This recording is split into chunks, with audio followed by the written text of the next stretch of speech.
ఇక మీదట ఎన్నడూ కూడా నేను నరుల మీదకి ఈ వర్షాన్ని జల ప్రయోగాన్ని నేను రప్పించను అని ఆయనే తీర్మానం చేసుకున్నాడు. నిర్ణయం తీసుకుని దేవుడే, వర్షం కురిపించిన దేవుడే, నరులను చంపిన దేవుడే, పాపముని తుడిచి పెట్టింది దేవుడే. ఆ నుంచి తనంతటిగా తాను తీర్మానం చేసి ఇక ఎప్పుడు కూడా జలప్రయోగం ద్వారా నరులను చంపేయను అని కూడా తీర్మానం చేసింది దేవుడే.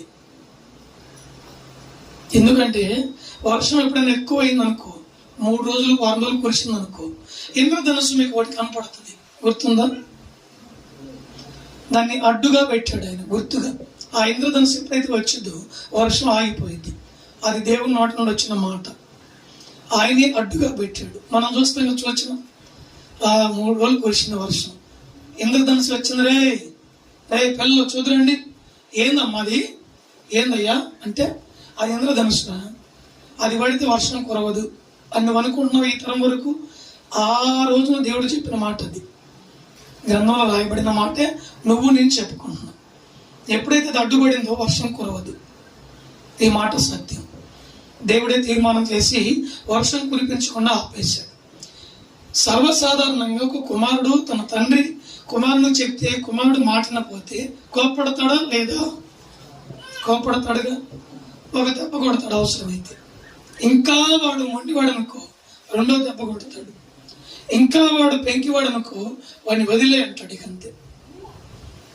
వాడు దుష్టుడన్నా కానీ ప్రయోజకుడన్నా కానీ వాడంతా కూడా బతకని, లేకుంటే ఏమన్నా నాశనం అయిపోని వదిలేయమంటాడు ఓ తండ్రి.